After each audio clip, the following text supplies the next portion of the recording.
Supply and demand zones, which are an entry strategy. To understand how high-quality supply and demand zones work, we must understand market structure. The market structure knowledge can be applied into the supply and demand, and this is what we are going to talk about now. So let's take a downtrend, which creates lower highs and lower lows. In downtrends, we look for supply zones, like this one right here. So applying market structure knowledge, we see this as a downtrend with bearish breaks of structure in the high time frame. On the downtrend, we expect a pullback to the upside.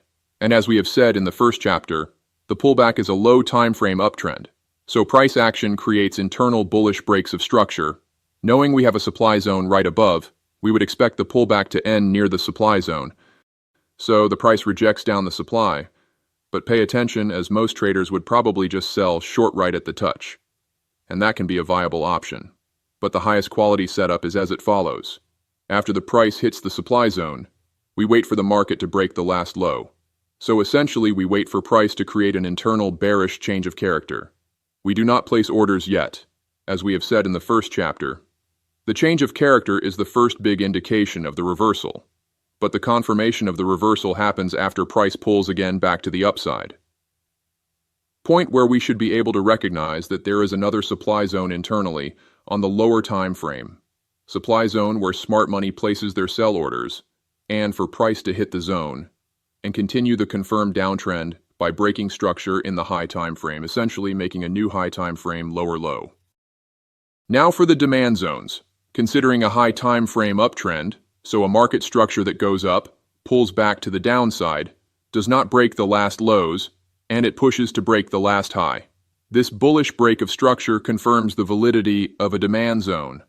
As we have said before, the demand zone is the last move before an impulsive push to the upside, a price push that breaks the market's balance. And most importantly, it is a valid demand zone because the market has respected the uptrend by making higher highs in the high time frame. After price is pushed out of balance, the market moves to rebalance, and that is done by pulling back to the downside. So essentially creating a low time frame downtrend, with internal bearish breaks of structure. The target of the downtrend is the demand zone, because the demand zone is a rebalance of the market. So what we look for is price hitting the demand zone, having a rejection to the upside, and price breaking the last internal lower high. This move validates the reversal in the lower time frame, which means that the low time frame is soon looking to align with the higher time frame. And this validates another demand zone inside the lower time frame, in which we look for buying opportunities once price pulls back, hits the demand, aligns with the high time frame, and pushes to break structure of the last high in the high time frame, essentially creating a new higher high in the high time frame. Now let's check into the charts. This is the GBP/USD Forex pair on the 2-hour time frame. We already marked the zones for you on this chart example. We should be able to quickly and easily notice an uptrend. So let's start the analysis. We see an impulsive upside movement. Remember what we have said in the first minutes of the video. An impulsive upside movement with a large candle signals a potential upcoming uptrend that is currently unconfirmed. The confirmation comes when price pulls back, doesn't break the last lows, and it breaks to the upside. That is what we call a break of structure. And notice we called the E, break of structure. It comes from external break of structure, external meaning high time frame. So after price breaking the highs and setting a high time frame break of structure in an uptrend, we get a confirmation of a valid demand zone. Now we can see that this demand zone has not been hit yet. But there should be no problem. Successful and profitable trading is heavily based on patience and self-control. If a zone is not hit, instead of forcing the trade and going out of your plan, it would be a better idea to have patience for the right setup and respect your plan.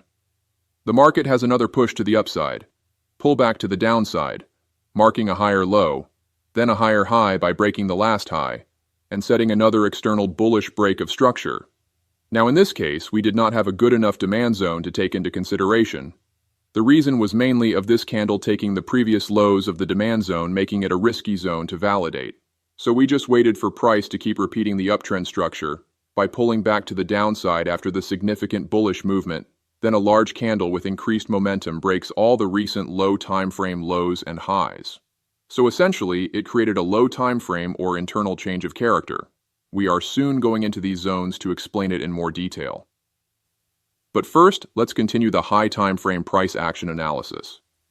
So after creating that trend shift inside the low time frame, it confirms a demand zone, which we can see. This demand zone would give a textbook perfect entry, an immediate bullish reaction right at the touch. Then, as we have explained in the lines presentation, a textbook perfect take profit would be at the last highs, because being in an uptrend, we expect the market constantly have external bullish breaks of structure. We have explained the high time frame charting, but remember from the first minutes this important part. An uptrend has a high time frame up movement, then a pullback. Now remember that in an uptrend, the pullback is actually a low time frame downtrend. So we are now zooming into this whole downside price action. We are moving from the 2-hour time frame into a lower time frame. Let's say the 30-minute. This one is completely fine because it's not very far from the initial high time frame, while being low enough to have a good understanding price action, so notice the downside movement. Pull back to the upside, and break of the lows. This marks a bearish internal break of structure. The I from the break of structure stands for internal, and essentially the internal bearish breaks of structure keep printing. The market manages to break a lower high, which marks a higher high, and this movement is a bullish change of character inside the low time frame. The trend shift validates a demand zone. Now, if you wonder why this demand zone is taken from multiple candles, well, the demand zone is taken from the higher time frame. It's taken from one candle in the higher time frame after we have seen the first candle larger than the previous ones. The play and shift between time frames is very important. The price is the same in both time frames. The time frame doesn't change the price, but the price action is different between time frames. The price action shows how the market has moved around a price, and the movement is what helps traders identify good setups. The change of character shifts the trend into a low time frame uptrend, and it basically aligns the low time frame trend with the high time frame by creating internal bullish breaks of structure, up until the price hits the low time frame demand, fills the orders from the smart buyers, reacts very aggressively to the upside, breaking both, another internal break of structure, and breaking the external break of structure. This is the complex demand entry, essentially identifying a high time frame demand zone and executing in the low time frame. More than likely, many smart money traders had their buy orders on the top of the demand zone, with stop loss below the demand zone, and take profit right above the last high time frame external higher high. Why there? Because being in a high time frame uptrend, the expectations of the market's movement is to constantly break highs in the high time frame. Going back into the high time frame and zooming into the low time frame in this zone. So into this pullback, and this is how it looks. Pretty similar to the last one. We know there is a high time frame uptrend by the aggressive upside movement and the pullback printed afterwards.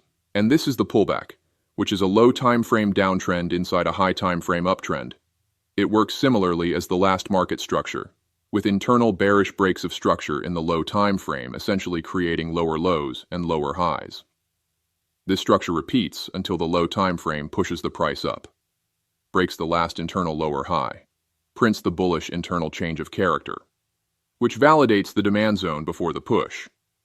In this case, we have taken the demand zone only from this time frame and from one candle to make it more simple.